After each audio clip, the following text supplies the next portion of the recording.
حضرت امام شافعی رحمۃ اللہ تعالی علیہ، تاریخ کا کتنا قداور نام ہے اور کئی شافیوں کے امام ہیں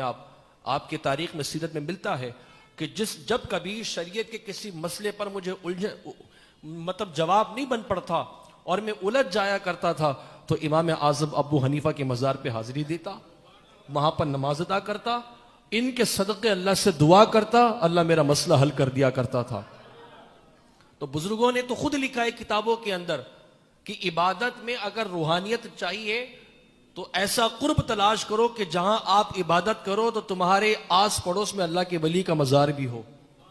آگے نہ ہو۔ یہ یاد رکھیے گا، اگر آپ نماز ادا کر رہے ہوں تو قبر آگے نہیں ہونا چاہیے، اس طرح کہ قبر آگے ہو اور بیچ کے اندر کوئی سترا نہ ہو، تب تو آپ کو نماز پڑھنے کی اجازت نہیں ہے۔ لیکن اگر آپ کے سیدھے ہاتھ کی جانب یا الٹے ہاتھ کی جانب کسی ولی کا مزار ہے اور آپ کی کعبے کی طرف جہاں رخ کرتے ہیں وہاں کوئی ایسی قبر نہیں ہے تو آپ قرب میں کھڑے ہو کے نماز ادا کر سکتے ہیں، اللہ تعالیٰ کی عبادت قبول فرما لے گا۔ قرآن کریم اس بات کا شاہد ہے کہ جب حضرت زکریا علیہ السلام نے اپنے حجرے میں حضرت مریم رضی اللہ تعالی عنہا کو جگہ دی تھی تو بے موسمی پھل آپ پاتے تھے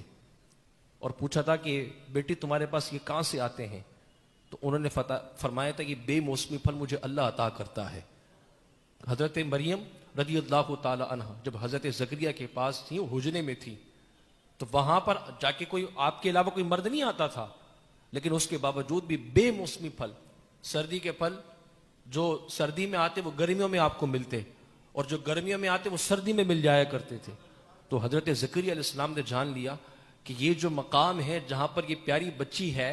یہ مقام بھی اللہ کو محبوب ہے تو یہ بچی بھی اللہ کو محبوب ہے، اور وہاں پر آپ نے بیٹے کی لیے دعا کی کہ اللہ مجھے ایک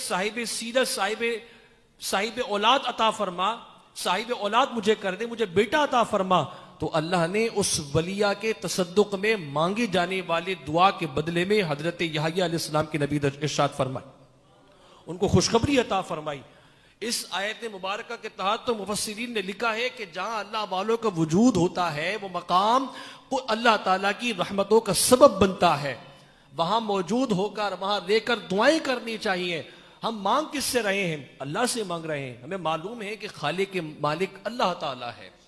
وہی مالک ہے، وہی خالق ہے۔ حضرت زکریا علیہ السلام نے بھی اللہ سے دعا کی تھی، لیکن تصدق تھا حضرت مریم کا، مقام تھا حضرت مریم کا۔ جہاں اللہ کے ولی کی ذات ہوتی ہے، ایک حضرت سفیان ثوری کا بہت مشہور قول ہے نا کہ اللہ کے ولیوں کا ذکر ہو تو رحمتوں کا نزول ہوتا ہے،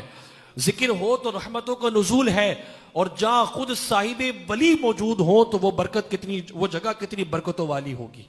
تو یہ اللہ نے صاحب ولیوں کی مزارات میں بڑی برکت رکھی ہے، وہاں جا کے دعائیں کرنا، عبادت کرنا خود ہماری عبادتوں اور دعاؤں کے قبولیت کا وقار بنتا ہے۔